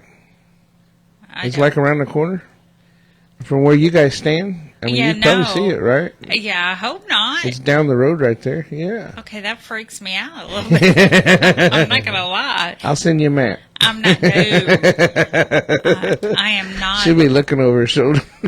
I know. Bats freak me out. Oh, they won't hurt no way. We got bats out where I live at. I guess they stay up in the trees or something, but yeah, they're everywhere. They're all over. They really do a good thing though. They eat mosquitoes. Yes, they do. So please come out to my house and eat more mosquitoes. But you can see them at nighttime when the sun goes down, and you just stare up into the night sky. You see them; they flit around. How do you know That's it's a a good bat? word. It's dark. You can see it because the sky's still kind of blue. It's not really pitch black dark whenever they're out. The sun's just going down. What if it's a bird? Well, I guess they could be barn sparrows. Barn sparrows flit around too, but bats' wings and barn sparrows' wings are 2 different types of wings. So. Oh, well, that's true. Dee Dee and I sat out there one night watching them. So we thought it was pretty cool. We got bats. Man, we got all kinds of stuff. I used to live out in Cleveland. It was. Yeah, I thought about you earlier today because I was trying to make it in. I was running late. So the boss man made sure that I had to bring a scissor lift. Just had to be there because the guy's going to be there on Monday. And it's not like I couldn't take it over there on Monday, but yes, sir. I'm not the boss anymore. I'm grateful to have my job. I'll say yes, sir. Absolutely. So I got to do something fun this morning, though. So I don't know how they did it. It's an auction of some sort, but they got a building. And it's an abandoned Cons. Cons are closing down all over the place. Mm-hmm. They are. So they just left, and the shelves are still there and all kinds of stuff. And but nobody had any keys. So they called up, hey, David, you think you can get in this place? Well, I didn't go to prison for selling Bibles in the wrong neighborhood. Sure, I can get in that place. And they tripped out because it took me like 2 seconds to get through the front door. And I got through the front door, and they had one of those burglar gate things that comes down from the top. So I looked, and I got my screwdriver, and I kind of looked underneath of it to see if it had any tension on it or whether I could pick it up or not. And there's a switch over on the wall, but it takes a key. So I just took the screws out of the switch and put the wires together, and sure enough, the thing went right up like I planned it. Took me all of about maybe 15, 20 seconds to get in the building. All the lights were on. I mean, the air conditioner was blowing. It was actually cold up in there. The security cameras, they had all the IT stuff back in the closet. I mean, it was like they just left. Oh, y'all purchased it, right? It was an auction of some sort, and I hadn't quite figured out exactly how it works. Paul was telling me he thinks it's got to do with taxes, but the landlord's involved somehow. So I think what it is the landlord don't want to clean out the space, so they have an auction. You guys keep whatever's in there, and if you want to remodel and move in there, then that's how you get the space. So, again, I'm not 100% sure how it works because it's basically rich people getting richer, but I thought it was a pretty good deal. At least here I am. I've been on parole all this time. I'm fixing to get off, and I got to use some of my skills and got paid for it. That's awesome. Yeah. And you got paid. And I got paid for it. Yeah. And it was legal. So I actually called the construction manager whenever I got to the location, and I wanted to make sure I was at the right location and that we had the right to be there because I didn't want the police messing with me. They had a burglar alarm on the inside, and it wasn't on. It said system ready. So I thought, well, I guess I'm safe. So they just got all the equipment out. The shelves were still there. Yeah. There was a whole pallet of boxes. I'm not sure what was in the boxes. I didn't go digging around too much, but it was from. Actually, I thought about Charlie. It had MaloofSleep.com was on the box. I think there might have been pillows or something. I don't know. They have furniture left in there? No, there wasn't any. It's like they took all the merchandise and left all the shelves. They just burned off all the computers, all the cameras. It was all still working. Wow, they left quick. Yeah, that's what I thought. Hurry up, get the stuff out of here. Bye. But they locked up when they left. They didn't leave no keys or nothing. They just locked up and left. And the lights are on timers. It was like at 10:45, all the lights came on. It was just weird. That is weird. Yeah. Where was this located? What part? Off of South Main, NRG, right there by Energy. The stadium, they're going to call it Planet Fitness NRG. So Y'all are popping up everywhere. Everywhere. They're really building a lot. I hope they don't kill the market, but if it lasts 9 more years, I'm okay. Because you're going to retire. In 9 years, I'm going to retire. I hope I make it that long. I take 2 or 3 steps before I finally get moving right. Yeah, I know the feel. Yeah. And then, I mean, I'm only 58, but I guess I had a rough 58. Yeah, I think you did, maybe.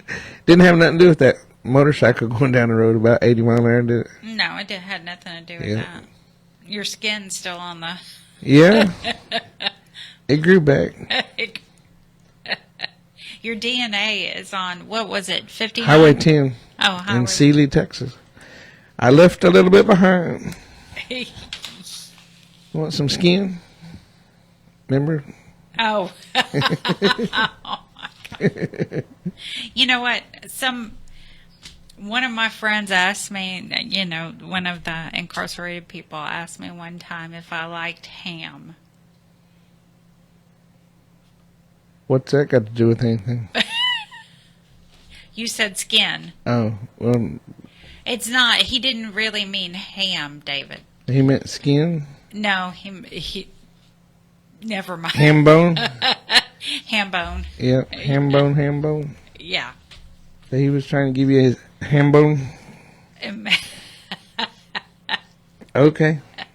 Because I like ham. I mean, that's just I don't know. Somebody told me about the Subway diet, and I went and looked, and believe it or not, Yeah. what's the guy's name that lost all the weight and then he ended Jared. up? Yeah, he's in prison or something. But anyway. Yeah, he's in prison. I went and counted the calories, and I like ham, and I go down and I get that ham sandwich. It's called a ham home run, and every time I think about going out and buying some junk food, I whip into a Subway and buy me a ham sandwich. Because at least it's not as many calories as a Whopper or something, you know. And for a long time, I was eating them Whoppers. So Those are really good. a Whopper with cheese, no pickle, no ketchup. Got to be the perfect hamburger out there. But No pickles, really? no, I don't like the pickles. I don't even want to pull them off and eat them separate. I think it ruins the hamburger. If I want a pickle, I'll go get a jar of pickles and I'll eat me some pickles. I like to eat olives too. I like pickled olives. Ugh. Yeah. I mean, if you're going to eat something pickled jalapenos are good too. Well, those are good, yes. You know, at one of the units they sell in the vending machines when you go visit a huge pickle. Huh. And they don't have any peppermint sticks? Whenever I was in Waco, they would buy a big giant dill pickle, and they would take a peppermint stick, and they'd stick it right up the middle of the dill pickle, and they'd eat it. A peppermint stick? Like a candy cane. And that wouldn't make it taste weird? Well, they liked it. They sold a lot of them. They sold... Yeah. They had a little boy that come in, and he bought a peppermint stick for a nickel and a penny. He just kept saying it was a nickel and a penny, and so they let him have his peppermint stick. A nickel and a And they had the dill pickles. They sold so many of them. They had these big giant jars that sat up on the countertop, and they'd come in and buy them pickles and stick that peppermint right up in there. I don't. Maybe it's a Waco thing. I don't know. Maybe. I've never... Because that seems like a very strange combination. Yeah, I don't think I'd want to do that, but... I don't know. No, my sister-in-law, she worked at a convenience store, and they sold a lot of those things. So if you've ever had one, and you're out there listening to us... Please let us know. Let us know. What's the big deal? With a peppermint shoved into a Dill pickle. A dill pickle. A dill pickle. Seems like it'd make you pucker up.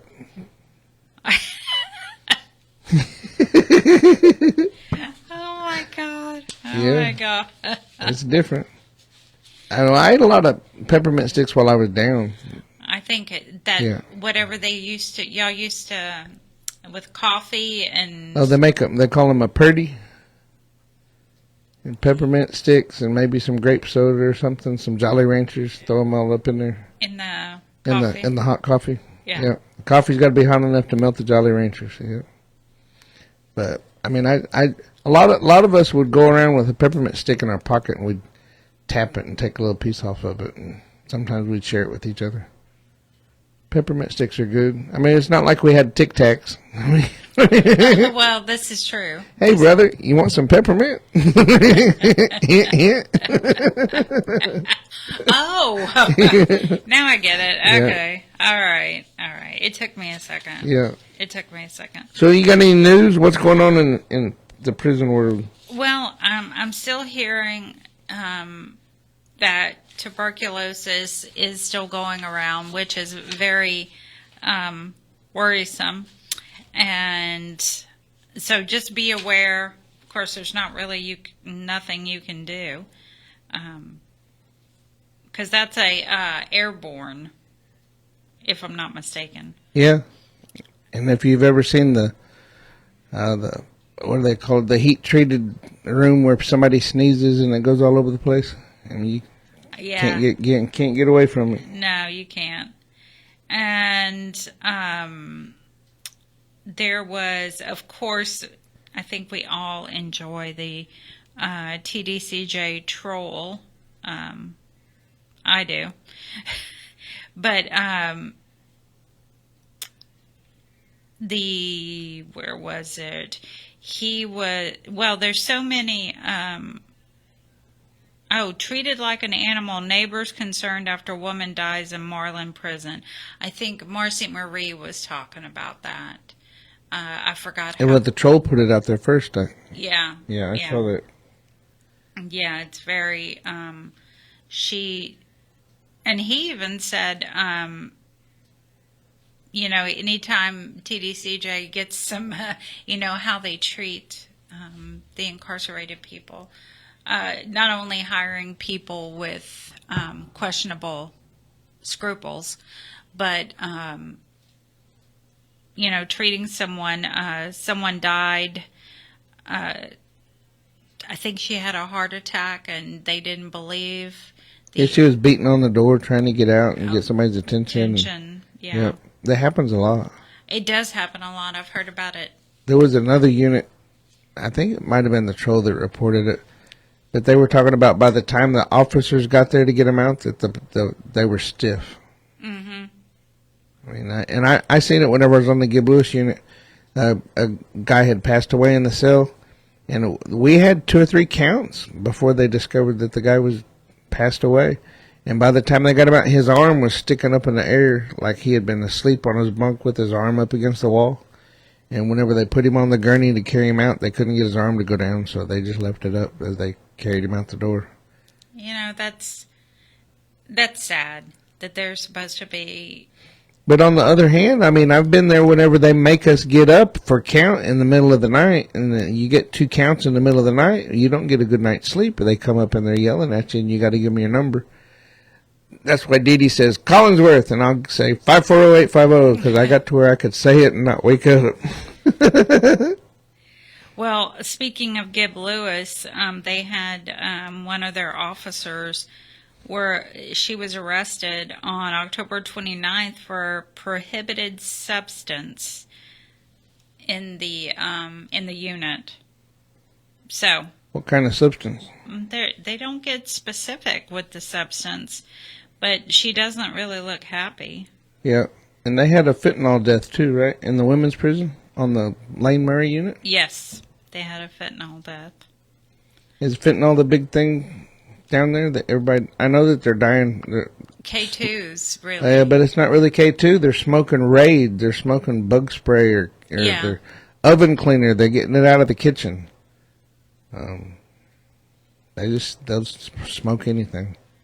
And it when you're on the phone with I'm on the phone with my loved ones, and I can hear people in the background screaming, and they tell me they're on that stuff.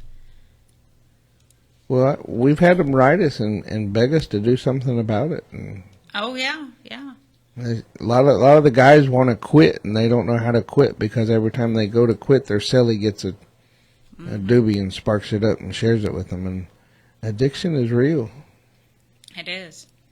And whenever it's dangerous like that, it I don't know. It's not normal to smoke Raid, that is, or any kind of chemical. Any kind of chemical like that, yeah. Yeah, that's just you're asking for trouble. A lot of the guys, I mean, addiction is real, and they can't get away from it. They want to get away from it, but it's everywhere. And they just get high on whatever they can get high off of. Here, and that's scary. Here, bro, try this. Yeah. I'm sorry. It's sad. Yeah, it is sad. I feel for them, and I feel for the officers who don't make enough money, and they feel like they have to do that. Yeah, but I mean, they may be driving nice cars and everything, but what about their victims? Oh, yeah. No, I agree with you, but So, some of them don't even make enough to... I was coming through Dayton the other day, and the guard got off shift, and he pulled out in front of my van, and he was driving a brand new Corvette. Somehow, I'm not sure if maybe that was rank.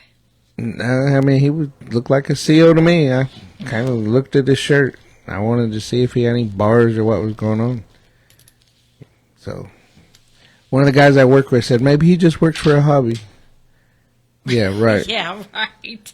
I'm going to pick a prison to go. Yeah, it sounded to me like, I don't know for sure, but looked like he might be taking in some phones or some kind of those controlled substances you was talking about. One of those? Yeah. I mean, I don't know how much a Corvette costs, but that's a lot of money on a CO salary. Yeah, that's probably a little bit more than a CO makes. Yeah. Well, another guy, one of the trainers at work said, well, maybe his wife makes good money. And maybe. Yeah, it's possible. Sugar daddy. Sugar mama. Sugar mama. I don't know. I kind of my mind went somewhere else. He's doing something he ain't supposed to be doing. And flaunting it, driving a car like that. Yeah, Corvettes are really, really not cheap. You would have to be able to afford to live and have a Corvette. I don't know. I ride a Harley. They're not cheap. No, but they're not Corvette expensive unless he bought it used. He could have bought it used, David. Yeah, he could have. It was a nice Corvette, but he could have. Yeah. I'm sure he's making payments on it. Oh, I'm sure. Yeah. Probably more than my payment. Mine's probably more than your payment. You would. I'm not proud of my. I love my bike. Don't get me wrong. But it's a payment. But I got it because it has all the warranties, and I don't have to worry about it. Something happens to it, tires included. Take care of it. Fix it. And that's good. Yep. I like those warranties, and that's what They'll even come pick it up. They'll come pick it up, and they'll fix it. So you got to have warranties like that these days. Yes, you do. Thousands of dollars on whatever. So, except my truck. Yeah, we still got about a minute. We're good. Well, you want to pitch? No, I don't. Well, I'll check the thing over Call here. 713-526-5738. Option number 1 to donate. You can do that 24 hours a day, 7 days a week. Make sure you request the donation be attributed to the prison show. So, looks like we got a pretty good donation over here. I'm going to pick it up and make sure it's for us. And they didn't specify somebody else, but I want to thank Miss Nicole Kinbarovsky. That's us. That's us? Mm-hmm. She's a sustainer at $10 a month, so that's a $120 donation. Woohoo! Ooh, thank you, Thank Nicole. you so much. We love you. Nicole did amazing things for me for Billy's execution, so we love you. Thank you for the donation. Thank you so much. We really appreciate that. So, when the magic of looking at the computer, huh? Yep. So, look, it's been a great show, and I hate to kill it, but it's time to go. And you guys keep tuning in, and tell all your friends. I know we keep dangling the carrot out there, but we talked with, what's Amanda's last name? Hernandez. Amanda Hernandez, because we were supposed to get an official approval to get on the tablets, and Amanda said that Securus will be contacting us with whoever we're supposed to get a hold of at Adovo, and that we do have the official approval.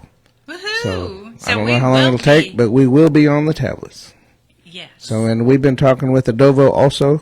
Mr. Brian Hill contacted us, and so we will be on the tablets, and we really appreciate you guys tuning in. But let all your friends know, because we're fixing to really be on the tablets, so everybody will be able to hear us now. And see us, maybe. And in the meantime, I've got a song for someone, and we're going to go out with Charlie and the Regrets. Have a great weekend. I said we will. Let me find the darn thing. There's no cussing. I didn't cuss. I said darn. There is a difference. Not according to my mama. Okay, here we go.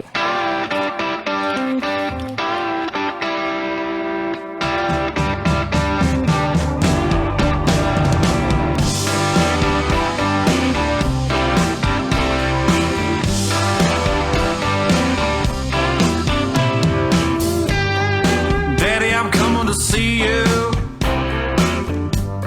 at visiting hours next week. Mama ain't been doing too well, I'll tell you more when we speak.